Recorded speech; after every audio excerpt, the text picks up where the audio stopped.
Hi, this is David Rice from Hit Christian Substack. We are on Rumble, YouTube, Apple Podcasts, and Spotify. I think there might be something else, but it's starting to get wider. I'm with Sheriff Bonham, and Sheriff Michael Bonham. He's in Osage County, and he works on the Missouri Sheriff Association Executive Board, the Missouri Methamphetamine Relief Board, and he's also an ordained minister. I brought him on because we want to talk about what a constitutional sheriff is, what that looks like in Missouri. He was suggested to me as someone who has been working towards this goal for a while. So, Sheriff Bonham, could you just explain your background real quick? Yes, good afternoon. David, my background is law enforcement, also private sector, obviously. Um, I'm a hazardous materials specialist. I took over as sheriff in 2016 here in Osage County. I'd worked prior to that with Pulaski County Sheriff's Office and Waynesville PD and Dixon PD. And then prior to that, Marys County. And way prior to that, I was a constable in Arkansas, elected for a 2-year term down there, and then Lead Hill PD down there as well. But I moved out of that area and went to private sector, and then got sucked back into law enforcement for whatever reason. I would say there's probably a calling that I felt the Lord was leading me that direction, and hopefully we can do good things for the Lord, do the Lord's work. Okay. So, when we work towards I appreciate that introduction. Thank you. Sometimes I jump ahead to with my thoughts. No So, problem. when we work towards being a constitutional sheriff, could you explain to the audience what that is, just generally? Because I don't, there's a lot of different definitions, a lot of different Yes. people saying different things about what that means. What's yours? I think that's a great segue into this. And uh, becoming sheriff, I've studied out the office of sheriff and the history of the sheriff. And there was many people that told me, you're the head law enforcement officer, but under statutorial, that's correct. But there is no place in provision, whether the U.S. Constitution nor the Missouri Constitution, and this office is a statutorial office, which means that there can be, and currently in the state of Missouri, we can undo a sheriff's election by bureaucrats. By simply taking the license or revoking a license. So if you're not doing the bidding of the administration that is in control, Which they can administration? statutorily remove the sheriff. And so that's where I'm going. I know there's other organizations that have different goals in mind. This is strictly to protect the office of sheriff, which right now we have a majority conservative in the state of Missouri, but that can change very quickly, as we have learned at the U.S. level, Mm. just an election away from change. And so currently we're in statute, and we derive our authority from the statutorial, which would be preferably that the sheriffs be under the Missouri state constitution. Then we are held accountable to the people of the state of Missouri, and that bureaucrats just cannot nilly-willy remove a sheriff for standing up for his constituents. A classic example would be what just happened in Illinois a couple years ago, where the governor was going to administer and take away Second Amendment rights, where 90 sheriffs stood up and said, no, we're not going to go with that. It's unconstitutional to take the firearms from the public, law-abiding citizens in particular. And he was moving forward to remove those sheriffs that was not going to do his bidding. Thankfully, the courts intervened and that never came to pass. But that's the reality that could happen here in Missouri as well. So, what level bureaucrat could do that? That was my next question. If Great. could it be at the county level? Does it have to be at the state level? And I assume it would have to remain within Missouri. We wouldn't see the federal government trying to remove county sheriffs. Hopefully not.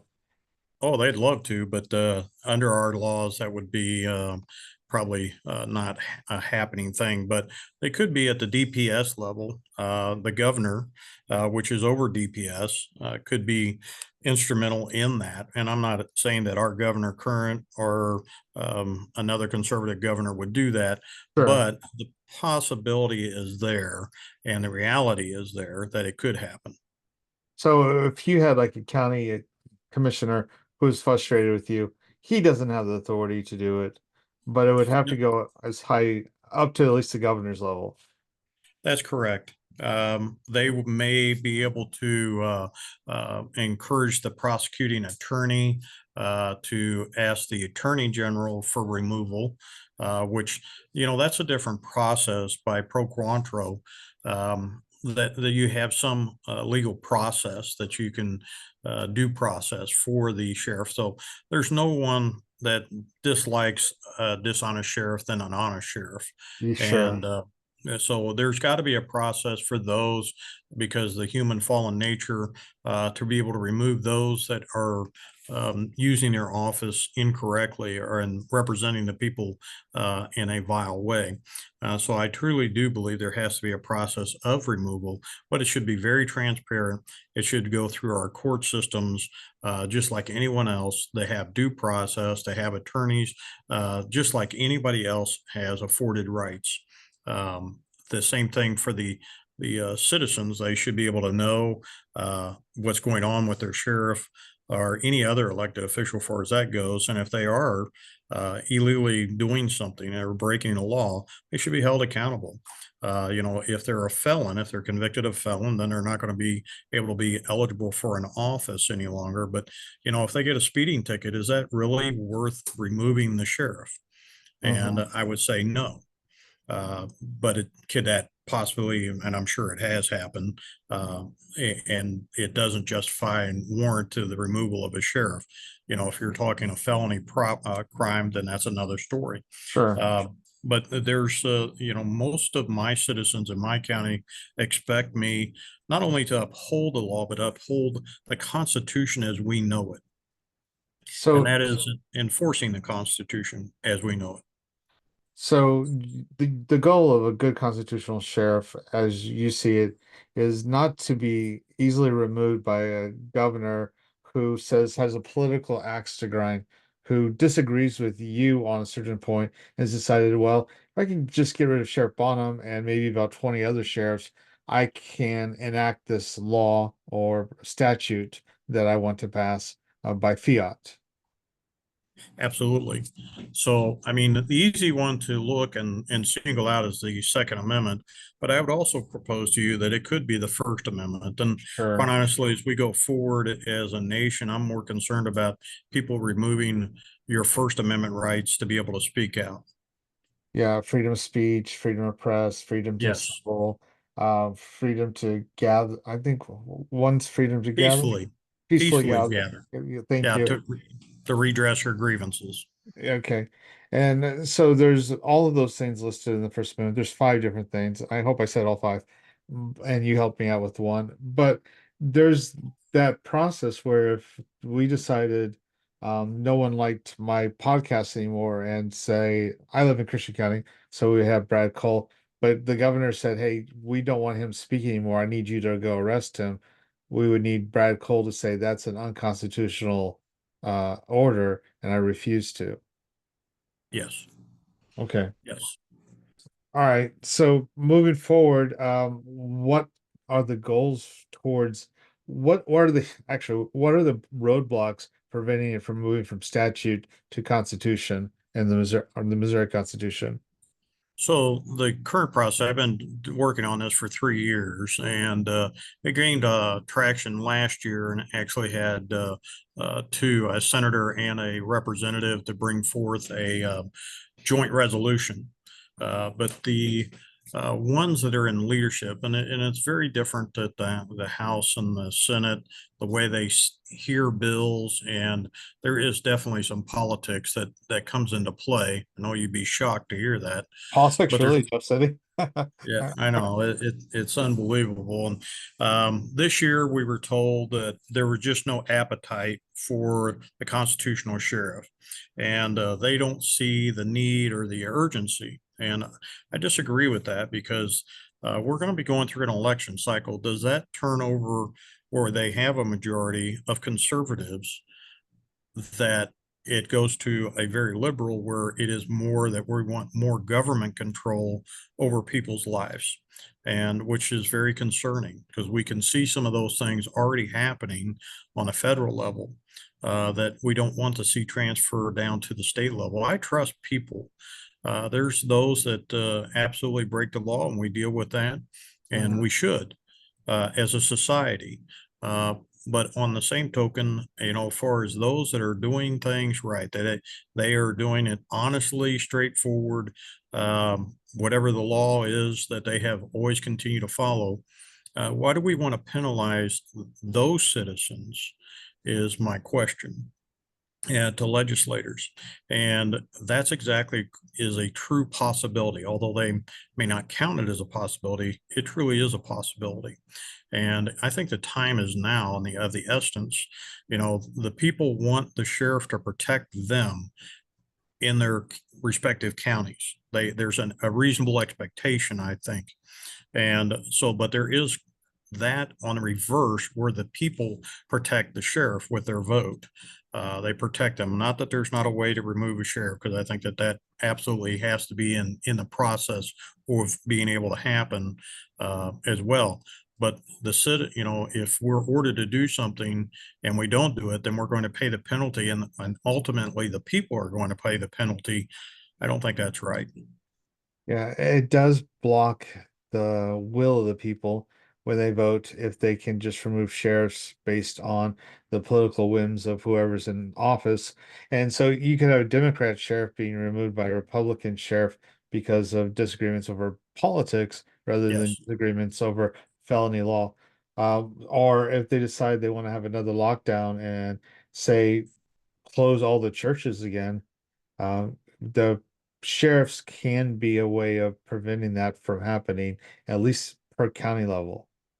I think you articulate that very well, David, as well, because we did go through that, and sheriffs at that point can look at, do you have the freedom to assemble? And I would say yes. Do you have the right to worship in any manner you want? The idea of the Constitution, as far as the church and the state, which again was in the Federalist Papers, was that the government's not supposed to be intruding into that sphere of belief. Uh, Outstanding saying that other than someone that is, thinking human sacrifice, which that's violating somebody else's constitutional Yeah. rights to the pursuit of happiness. So, these are things that I think that we need to think about going forward.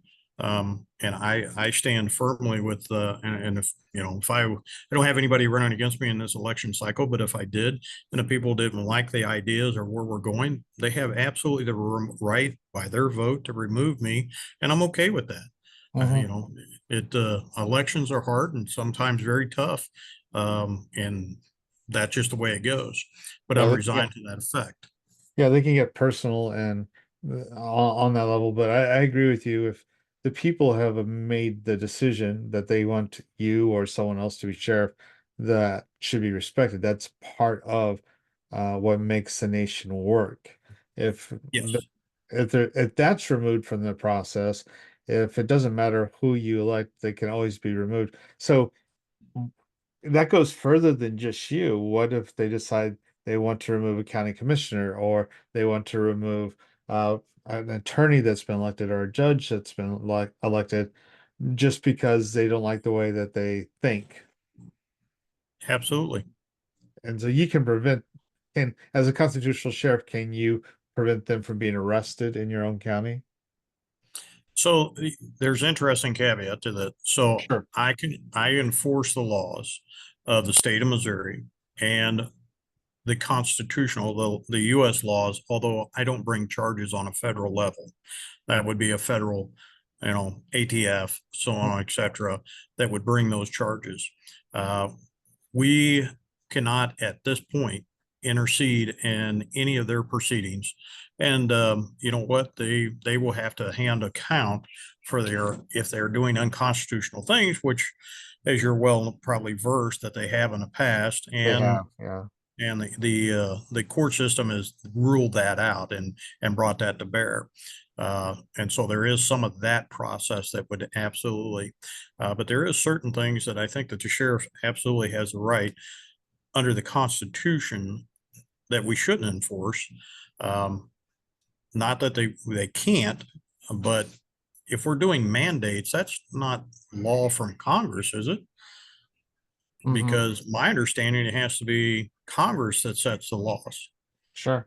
And it And can't be a political decision made on a whim either. yes, and I, so some of the things that you mentioned, I think that it very much highlights that, on how, and we even today as we speak, we have, you know, the former director that's up there saying, yeah, we knew that the mask thing 6 foot didn't work, which they were sprouting that it was science and we need to follow science. And the truth of it is they knew it was not science. or the jab doesn't really have as much effect as they say it would, or the mask weren't as effective, but they made us do all of those things, that whole song and dance, just because some people were afraid and they thought they would calm the masses, Yes. or they Yes. wanted to see if they could control us at worst. So when you go ahead. No, I was going to say, I trust our people. I trust the people. They have to make decisions. Sometimes they're going to be good, sometimes they're going to be bad. And I'm talking about the individual. Sure. And there is certain things within the law that you can't do. I mean, you can't take somebody else's life or Hmm. something silly of, I don't try to be over dramatic, No. but you can't Yeah. steal from somebody. You can't, I think that you're pushing drugs onto somebody else and kills them. Well, then you've committed murder. And in my humble opinion, the court would be able to sort that out, obviously, and it would be their decision, not mine. But we would try to hold them accountable unto the court system. Yeah, liberty's not unlimited. There are limits to what you can do. You can't, one of them is one of the most important parts of that is you can't willfully cause harm to someone else. And so that's one of those things that limits your liberty. But that protects Agreed. the liberty of the person you might have caused harm to. Agreed. And actually, in a sense, I don't know if I can articulate this well enough, but the you can't violate somebody else's constitutional rights now because Yeah. I'm a officer of the government and I get that, an agent of the government. It's even a higher bar for us. But individual on individual, you don't get to take their rights away from that pursuit of happiness. You can't deprive them of their property, just like it in the Constitution. Governments can't do that or are not supposed to do that. So I think that that's very important in the context that citizens have to obey the Constitution as well. So when you talked about your faith being an ordained minister, do you see it having any effect on your views for liberty, freedom, natural rights, and your duty to protect those uh, I think ideas? They're kind of yes, ideas more than they are tangible. I don't I don't disagree with your assessment. I think that I have to walk a very delicate balance. I don't believe in proselytizing Sure. in any way, shape, or form. Um, but I also believe that there is accountability within the faith, and I think it's important that people continue to seek whoever they seek. And there going to be people I don't agree with, but that's my society. But it cannot affect my views on far as justice. Being blind, the lady I think with the scales in one hand, the tablets representing the law in a blindfold, I think is pretty representative of what I have to see. But it doesn't mean I check my values at the door. That I hold myself to a high account, and I think that's far as my faith. I believe it's an individual thing that you have to be accountable, and you're going to be accountable, in my humble opinion, somewhere down the track in the next life. And so again, it's not that I'm perfect by no means. I'm a flawed individual, just by grace that I go forward. But I also have to remember that, if that makes sense to you. Well, yeah, it's sort of this concept that natural rights, if they come from God, they're giving to us. It doesn't matter whether you're Christian, Muslim, Hindu, atheist, you still have those natural rights. Christians still believe that you're given those natural rights, and we can list them all off, but let's just say liberty and the ability to move from one place to the next without someone trying to control your movements. And so that's one of the rights that should be protected for everybody, whether they're whatever their faith background is. Amen. I mean, when you look at the preamble of the Constitution, because we the people of the United States, and it lists basically six goals of the Constitution. One, forming a more perfect human, establishing justice, securing liberty, which I think sometimes is overlooked, and I think is really important that that doesn't go away. You Hmm. know, and liberty for our blessings of liberty for ourselves and our posterity, do ordain and establish the Constitution of the United States. Domestic tranquility. I don't know if we have that right now, but Oh. I think you could probably go one way or the other there. But I It think feels very much like a very unhappy home. yes, very, very much so, sir. So, no, I agree with you. I have one more question before we end, and I appreciate your time. But as I mentioned before the interview started, I just had an interview with Linda Rance, and she said that you were instrumental in helping deal with an prosecution or someone trying to bring prosecuting charges against her over election questions. And so, what was your role in that? And standing in interposition between her and this outside force. So she filed a complaint on the election, and so we feel I'm obligated to investigate those, no matter who they are. Although that this is an individual also in government, Hmm. but I also had to remind her that we can only investigate the criminal.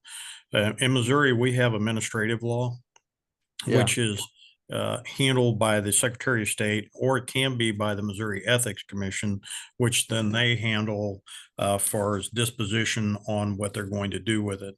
So, criminal would be a criminal charge of a misdemeanor, infraction, misdemeanor, or felony, and there is criminal charges. And in a nutshell, and it's much more. I just want to just for Sure. brevity, it is anytime a vote is somehow destroyed, manipulated, changed, or discounted, that's going to be a crime. Far as some of the administrative procedures, which we found irregulars to the procedures that were conducted here in Osage County, which we forwarded, uh, and it has since been sunshined Yeah. by a couple individuals. We were unable to find or pursue any criminal charges.